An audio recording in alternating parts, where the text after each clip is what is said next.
Ego.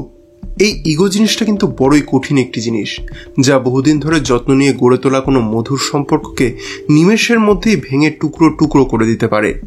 কেন এই কথা বলছি সেই বিষয়ে এখনই আসছি, তবে তার আগে চট করে ইন্ট্রোটা সেরে ফেলা যাক।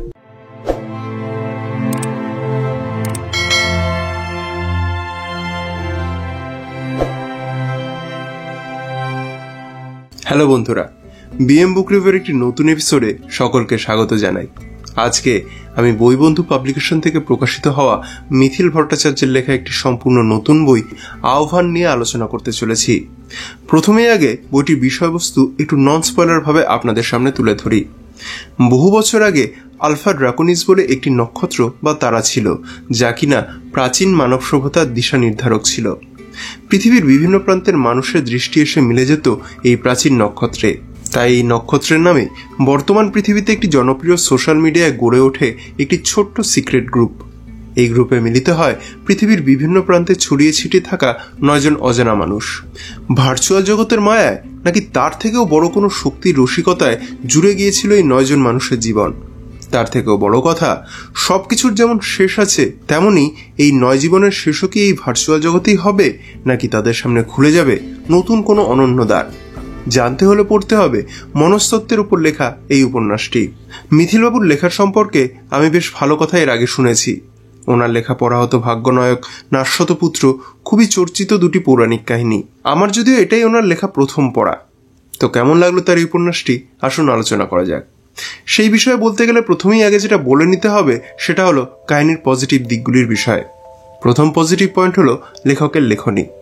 বইয়ের প্রথম অধ্যায় থেকেই লেখকের লেখনী আমায় হুকড করে ফেলেছিল, এবং যখনই বইটি পড়েছি এক সিটিংয়ে কখন যে 40 থেকে 50টি পেজ পড়ে ফেলেছি বুঝতেই পারিনি। লেখনীর জন্য না থাকলে পাঠককে একটানা 40 থেকে 50টি পেজ পড়তে বাধ্য করা যায় না। সেই কারণে এই লেখনী হচ্ছে আমার প্রথম পজিটিভ পয়েন্ট। পরবর্তী পজিটিভ পয়েন্ট হচ্ছে গল্পের প্লট। বর্তমানের একটি জনপ্রিয় সোশ্যাল মিডিয়ার একটি বড় ফিচার হচ্ছে বিভিন্ন ধরনের অনলাইন গেম।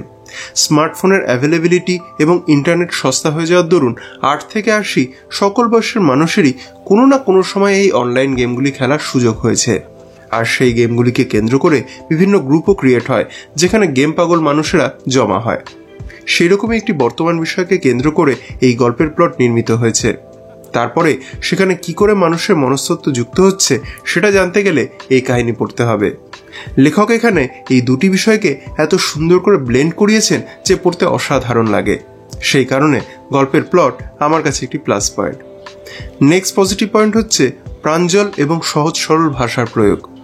এখানে একটি কথা না বলে পারছি না যে এইরকম মনস্তাত্ত্বিক বিষয় নিয়ে এত সহজ সরল লেখা আমি রিসেন্ট কালের মধ্যে পড়িনি।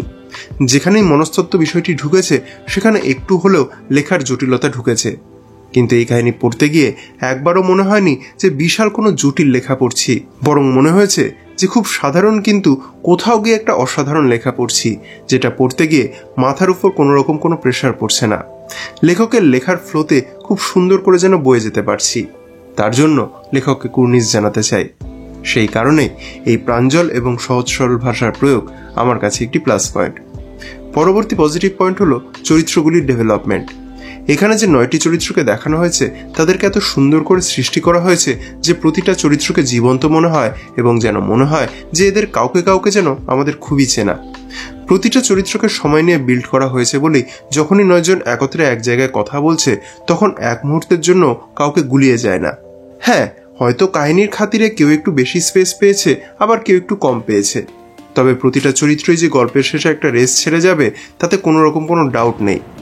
যেহেতু লেখক চরিত্রগুলিকে সুনিপুণভাবে বিল্ড করেছিল তাই এটা সম্ভব হয়েছে। সেই কারণেই চরিত্রগুলির ডেভেলপমেন্ট আমার কাছে একটি positive point. Next positive point হলো গল্পের ইমোশনাল অ্যাঙ্গেল। এই ধরনের কাহিনীতে ইমোশনাল অ্যাঙ্গেলগুলি ঠিক করে বিল্ড করতে না পারলে সেই জায়গাগুলিকে বড্ড ক্লিশে মনে হয়। কিন্তু এই কাহিনীর ক্ষেত্রে এই অ্যাঙ্গেলটা অসম্ভব স্ট্রং, এবং বেশ কিছু জায়গায় পড়তে গিয়ে হয়তো অল্প করে হলেও চোখের কোলে হালকা মেঘও জমতে পারে, যা মনের শুষ্ক মাটিকে কিছুক্ষণের জন্য ভিজিয়েও দিতে পারে। ফলে এই গল্পের ইমোশনাল অ্যাঙ্গেল আমার কাছে একটি প্লাস পয়েন্ট। পরবর্তী পজিটিভ পয়েন্ট হলো গল্পের থ্রিল।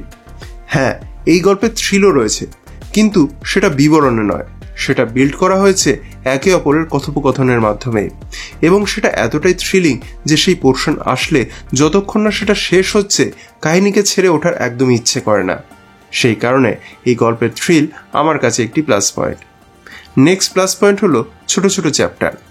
সম্পূর্ণ কাহিনীগুলি অনেকগুলি চ্যাপ্টারে বিভক্ত এবং সেই চ্যাপ্টারগুলি খুব বেশি বড় নয়, মোটামুটি 4 থেকে 5 পেজের মধ্যেই সীমাবদ্ধ।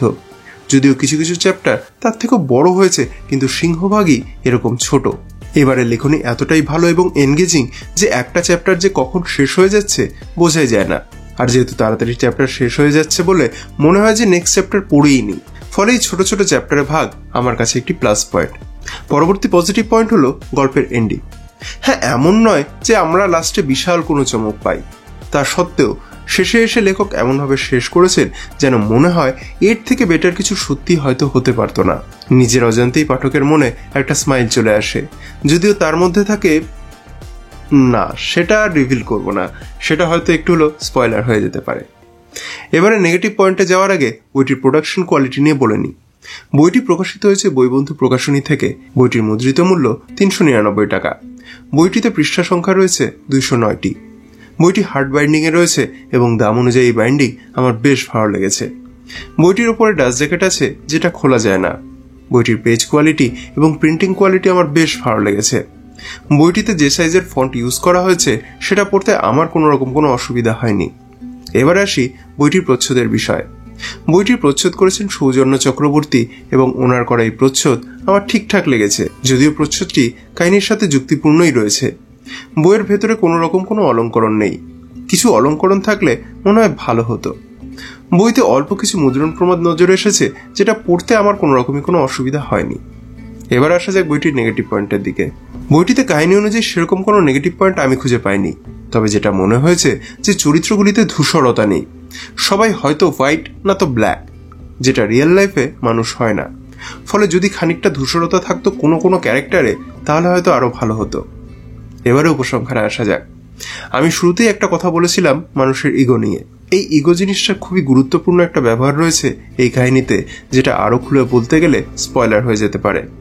আসলে কাহিনীটি এমন যে এই নিয়ে আরো অনেক কথা বলা যায়, কিন্তু সেসব কথা স্পয়লার ছাড়া বলা সম্ভব নয়। তাই শুধু এইটুকুই বলতে চাই যে এই কাহিনীটি পড়েও এই কাহিনীর রেশ অনেকক্ষণ থেকে যাবে পাঠকের মনে। আর মিথিলবাবুর লেখনী নিয়ে যে প্রশংসা আমি শুনেছিলাম তাও সম্পূর্ণরূপে আমার জাস্টিফাইড বলেই মনে হয়েছে।